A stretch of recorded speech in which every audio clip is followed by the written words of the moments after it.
Okay, everyone, we're going to get started. Thanks to everyone for joining us today. Again, my name is Mike Walker from the Voluntary Benefits Shop.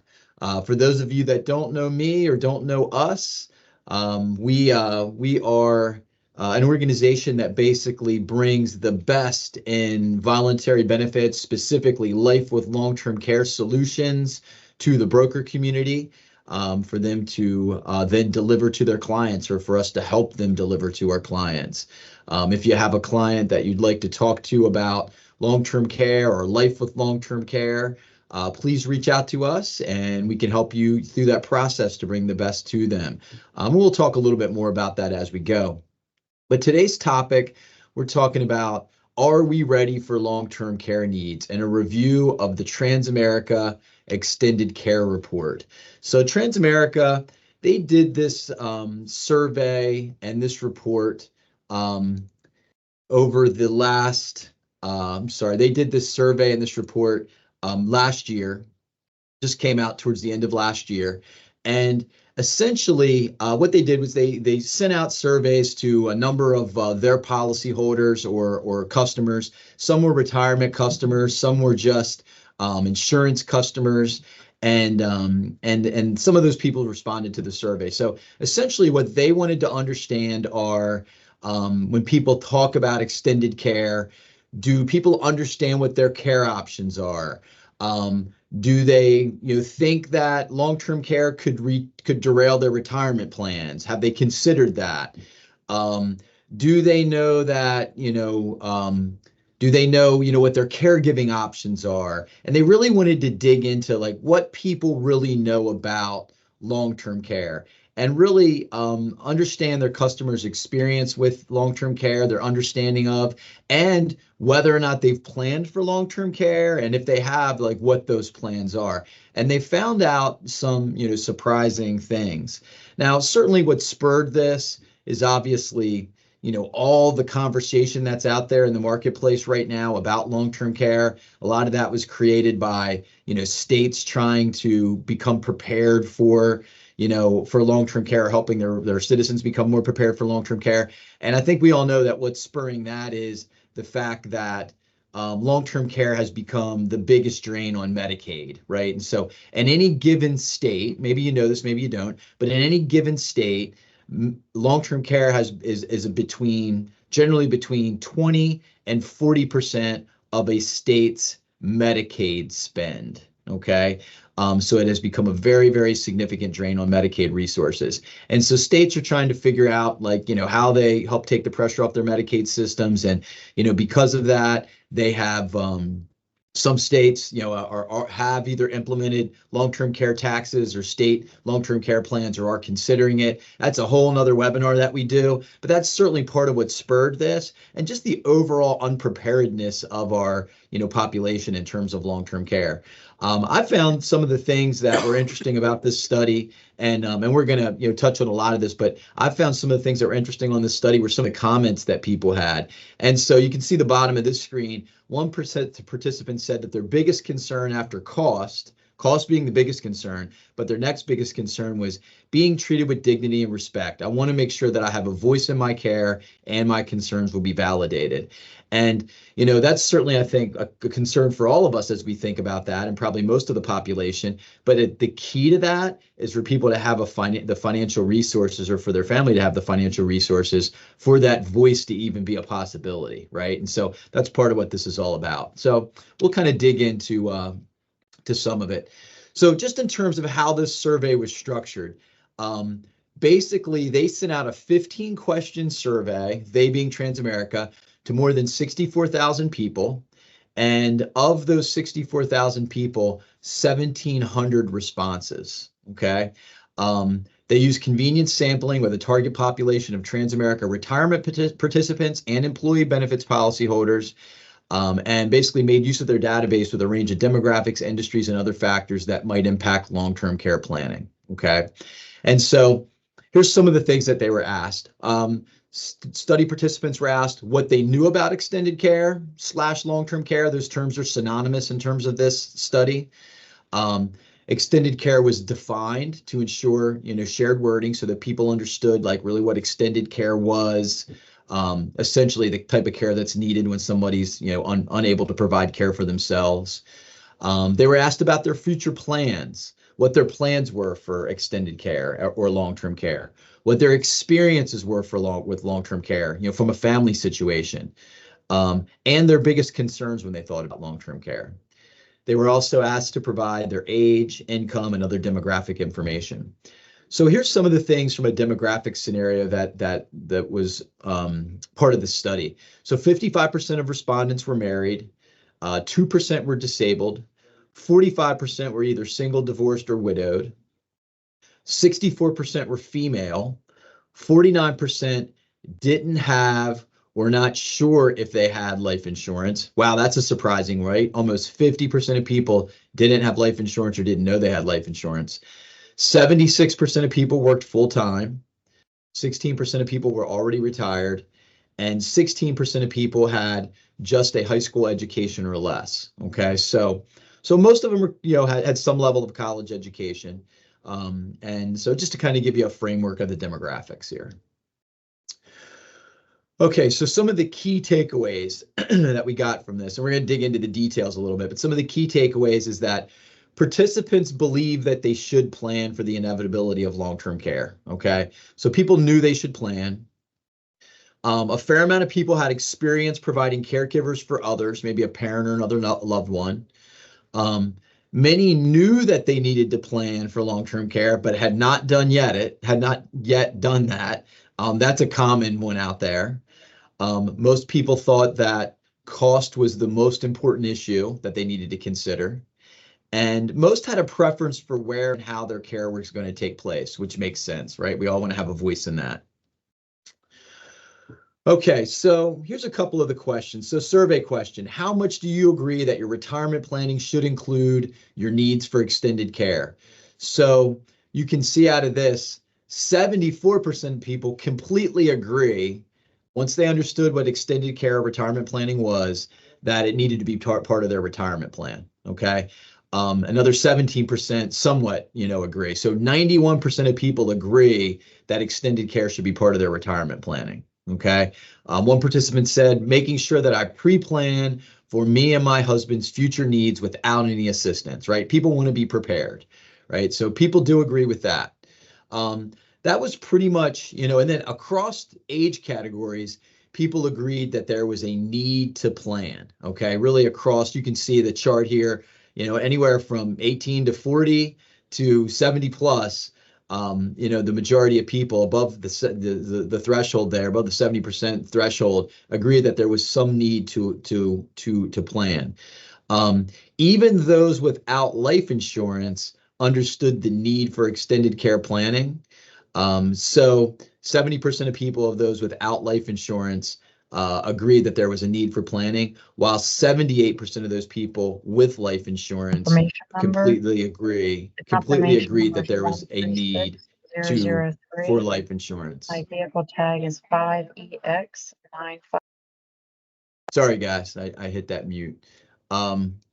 Okay, so anyway, so again, most people agree that there's a need to plan. So some of the other, things that this study got into, many of the respondents had experienced caregivers for others. Okay, you can look at the breakdown of the type of care, but 46% of respondents have experienced performing as a family caregiver. Okay, 46% of people, and 25% of people had experience helping to choose nursing home care for others. Okay, so again, a lot of people have had history in helping people, either by providing care or helping to choose nursing home care. And that's something that probably, unfortunately, a lot of us have in the future, is helping people prepare for that from a family perspective. Okay, so after age 40, different age groups didn't show a big difference in experience with and helping others prepare for care, right? So you can see that, 44 to 50% of people over the age of 40 had experience with providing some level of care, and it was pretty much the same between men and women. I guess the most important aspect of this is that many, a big part of the population has experience with this, which also makes the conversation more relevant, right? Like the reality is that many of us are not yet prepared for the need for long-term care, but people are becoming more and more in tune to the fact that they need to prepare because of their experience with family caregiving. Okay, here's another surprising one. Have you thought about planning for your extended care needs? So 74% of people said that they believe that they should prepare for extended care needs, right? 74% of people as part of their retirement planning, but only 45% of people actually have thought about it. So people know they need to do it, but only 45% of people have actually started to think about it. Now, this was a part of the Transamerica study, but here's another great stat. Only 7% of the population over the age of 50 currently has long-term care insurance. 7%, okay? So think about that. 74% of people know that they need to plan. 45% of people have thought about planning, but only 7% of the population, has long-term care insurance. So huge gap there. Huge gap, huge education gap, huge, opportunity there as well. So just something to keep in mind. Okay, so when people were asked, when thinking about your extended care needs, what are the three most important things? Cost was number one. How much is it going to cost? Am I going to be able to afford it? Number two, being a burden on my family or friends. People do not want to be a burden. And then number three, the type of care that I'll receive. Like what type of care am I going to be able to have? And then you can see some of the other ones, where will I live? Am I going to have to move? That kind of goes into the type of care too. Losing my freedom, who will I rely upon? So all of those things are important. Now, one of the other things that's surprising, you see on the bottom of the screen, 4 in 5 survey participants were unsure of how they would pay for long-term care, right? So that ties right into our stat. Only 7% of people have long-term care insurance. 4 out of 5 people, don't know how they're going to pay for it right now, right? And so again, huge opportunity, huge education gap, because think about this. Like people say that they're thinking about it, they know that they need to consider it, but they don't know how to prepare for it, right? Like that's our job as advisors, is to help people prepare for it. Okay, so next survey. To what extent do you agree with the following statements about extended care? I understand how extended care needs might impact my family and friends, 63%. I have a good understanding of what types of services are available for extended care. Really only 41%, right? I'm confident I'll have access to all the services I will require, only 28%. I'm choosing how I will receive my extended care, only 25%. I'm confident I will have enough money to pay for extended care needs, okay? Only 19%, right? So again, people, aren't that prepared. They're not that sure of what's going to happen. Now, here's another surprising one. 45% of people say that they plan to use insurance to pay for extended care, but only 22% of people that responded to the survey actually have extended care. That's an education component. That's because people unfortunately think that either health insurance covers it, Medicare or Medicaid might be the solution. I think most of us on this call probably know like health insurance doesn't cover it. Medicare only pays for a maximum of 100 days of nursing home care, and that's only in some circumstances. And then, Medicaid, obviously we know the scenario with that. That's only if you've exhausted the majority of your assets. And even then it has to be a facility that accepts Medicaid, which probably isn't on people's plan, right? So again, just an education gap there, which again opens up the door for us as advisors. Survey question: when thinking about your extended care costs, how will you pay for your care needs? Okay, so the interesting one I saw on this was that people without insurance, right? People without life insurance currently, 80% of those people said that they're going to use personal funds such as retirement accounts, pensions, or reverse mortgages to pay for their long-term care needs. The interesting part is that 37% of those people have a household income of under $75,000. So And the likelihood is they don't necessarily have the assets to pay for long-term care, right? And so it's an education gap. They're not prepared for it. They don't understand, what the cost might look like, what the options are out there to prepare for it.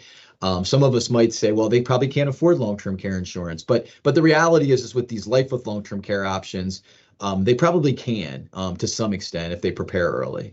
So anyway, so again, just huge gap. You can see some of the ways that people said they're going to plan for it. They're going to use federal programs such as Social Security, Medicare, or Medicaid, right? And so we know that that's probably not the right planning vehicle. 41% said insurance policies such as long-term care. 17% said state-sponsored programs. 2% said other. These are the percent of people with insurance. And then, again, this I think just underscores the education gap. The reality is that as advisors, we can do a better job of letting people know what their options really are. And then that's part of what we do here at the Voluntary Benefit Shop with our Life with LTC options. Okay, so the next thing is that they asked about is how and where people wanted to receive their care. Okay, so for people that actually had created an extended care plan, they had thought about their extended care needs, their preferred method was either a licensed or family caregiver over facility care, right? So you can see 29% of people said that they want to receive their care at home, either by a licensed or certified caregiver. 25% of people said that they want to have a family caregiver. And 21% of people said they want to have facility care by licensed caregivers. 17% said they want independent living. Okay, those are people that have actually, thought about it, had a plan. Of those people who had not developed a plan, 42% of people said that they prefer independent living. I'm not sure whether they understood the definition of that because, right, that's going to be a costly alternative, and yet they have not yet created a plan. 35% of people had made no consideration for extended care at this point in time. And 32% of people said in-home care by a licensed or certified caregiver. 32% said family caregiver. People could choose more than one option. That's why it adds up to more than 100. So again, I think this underscores, again, the education gap, the fact that when people think about the type of care that they want, they don't really have a plan in place to ensure that that may be feasible at the time of care need, right? And so again, underscores our need as advisors. To what extent do you consider the following activities to be part of extended care? Okay, so help with personal needs such as eating, dressing, bathing, taking medications, etc. 64%. Transportation assistance with grocery shopping, doctor's appointments, social trips, 54%. Assistance with setting up medical appointments, budgeting, paying bills, managing health insurance and unexpected expenses, 45%. And household needs such as yard work, home cleaning, repairs, etc., 41%. Right, so I guess all of those are part of it. But the reality is again, I think a little bit of education gap there. Like people, when really understanding it, don't understand that that top level is what we're really talking about. And certainly, people are going to need help with all of these things. So again, just kind of I guess underscores the need for advisors. So kind of as a synopsis of what we saw from this study. People know that they should plan, okay? But most of them haven't, okay? People have varied amounts of experience with caregiving for others, right? About half of us have had some level of experience with caregiving, which helps us to understand the need for it in the future. Big takeaways, people need more information. People don't understand the cost associated, the types of care, the options they have to help, mitigate that risk financially. People don't understand. I see it every day with our clients when we introduce a new plan. The things that we tell them are shocking. They know cost is the most important issue once they really get a little bit of education. And people want to have a voice in where and how their care takes place. I think that's, common sense. People want to be able to receive care in their own home as long as possible, right? And they don't want to be a burden on their families, right? So they need to be able to be prepared for that. So one of the great things, that we do here at the Voluntary Benefit Shop is we help organizations prepare for just this type of thing with life with long-term care options. And I think most of you on this webinar, probably have been on webinars of mine before, and you understand how the life with long-term care options work for you. But let me give you a couple of examples of a few case studies of some of the type of cases that we do. So blue collar and white collar. This is a blue collar group. It's a trucking company. They had 350 employees. 104 of those employees enrolled in a life with long-term care program. It generated $171,000 in premium and $68,000 in comp to our broker partner. So not only did we help people become educated on the need for long-term care and help them prepare for long-term care, but we also provided a nice commission for the broker as well.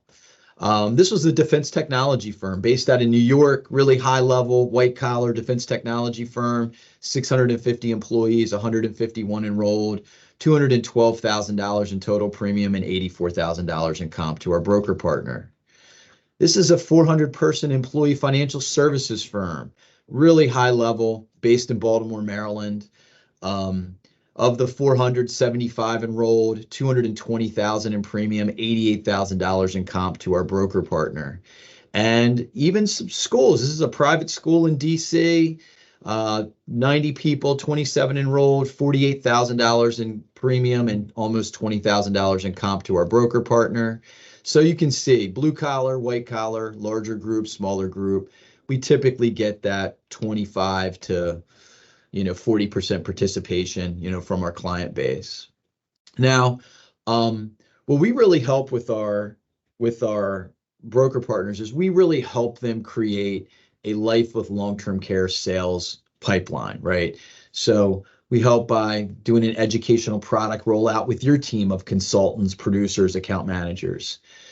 We provide product introduction emails that you can send out to clients to find out if this is something they want to talk about. I think most importantly and most probably successfully, we co-host educational webinars for your clients. So we do this, literally every week. We do for one of our broker partners or another. We do an educational webinar that they can invite their clients to attend. It's just your clients on the webinar, so they're not commingled with other broker clients, just your clients. And we talk about some of the things we talk about today, and then we also talk about how these life with long-term care programs work. It's not carrier specific because we work with all the major carriers that have this product. It's general in nature. We'll also work with your consultants and account managers to identify the best potential candidates and help you kind of execute on that pipeline. We provide all the due diligence and recommendations. So we're going out to the carriers, securing the proposals, putting together the due diligence and creating a recommendation. And because of the work through us, you're able to get preferred underwriting offers, higher guaranteed issue, lower participation requirements. And we'll actually conduct the client decision maker presentation, all the employee education. We handle the whole process. Once the account comes in, guys, it gets turned over to our dedicated case management staff, and they do everything, create a timeline, create the employee education campaign. That's the secret sauce, right? Because you can't just put this on a platform and expect people to enroll. There's a whole education campaign of employee email content and videos and digital resources, et cetera. Conduct the employee education webinars. They also can click on a link at any time and schedule a call with my long-term care benefit education call center that can help answer questions, provide them quotes, talk to a spouse, et cetera. You get daily updates of the status. We're auditing the carrier invoices, and we're providing ongoing claims and billing service, as well as conducting open enrollment every year. So that's basically my commercial on what the VB Shop does. Now, with that said, let me just pause and see, are there any questions in the chat? Does anyone have any questions? I do not see any questions yet. You guys can unmute yourself as well and ask any questions that you may have. Does anyone have any questions at all? Any questions? Now's your time.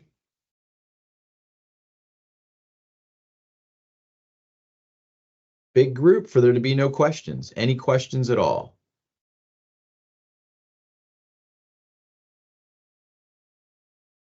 Okay, well, hey, I appreciate everyone's time today. Um, I saw someone said no questions, but that data is shocking. It is shocking, but I'll tell you what, it's what we find every day when we talk to clients. Because we have these Life with LTC products. We have them in over 3,000 clients throughout the country. So it's what we talk about every day. It's our specialty, and it doesn't matter the group. You know, people are always unprepared for this, and so it's a great benefit to bring to employees, and it's guaranteed issue. Somebody asked, are the policies portable when they leave the employer? Certainly. Portable, benefit stays the same, coverage level stays the same, all of that type of stuff. And they can get a really high level of guaranteed issue through working with us. As an example, even if you have smaller clients, I can get them $300,000 worth of long-term care with no health questions. Okay. $300,000 bucket of $300,000 of long-term care with no health questions. Any other questions for me? And again, you guys can unmute yourselves if you have any questions, or you can enter it into chat. Any other questions? I have a question. Do you have a cheat sheet of like number of employees and what the guaranteed issued amount is that you can share with us? Yeah, so Jessica, can you email me separately and I can share it with you? But let me just go ahead and tell everybody verbally while you're on here. So literally any size, even in the small group market, I can do $150,000 of life, $300,000 of long-term care, because the long-term care benefit is double the life bucket, okay, with no health questions, okay? So $150,000 in life, $300,000 of long-term care, no health questions, okay, guaranteed issue. If the group's over 100 lives, I can do 200,000 of guaranteed issue, 200,000 of life, 400,000 of long-term care, guaranteed issue, no health questions. Okay. Above that level, then it becomes more custom. Like if you have a 2,000 person case, it may be higher than that. Then it becomes a little more industry specific. But in general, the numbers I gave you are what you're going to see with our underwriting offers. Okay, perfect. That's what I needed. Thank you so much. Sure. Any other questions? What size group was that on the 150 and the 300? You said what size was that? Yeah. 5 employees and up. I gotta have 5 apps. Carrie, I gotta have 5 apps. Okay, thank you. But I don't have a minimum group size. As long as I have 5 apps, I can do it. Okay. Okay. All right. Okay. Any other questions?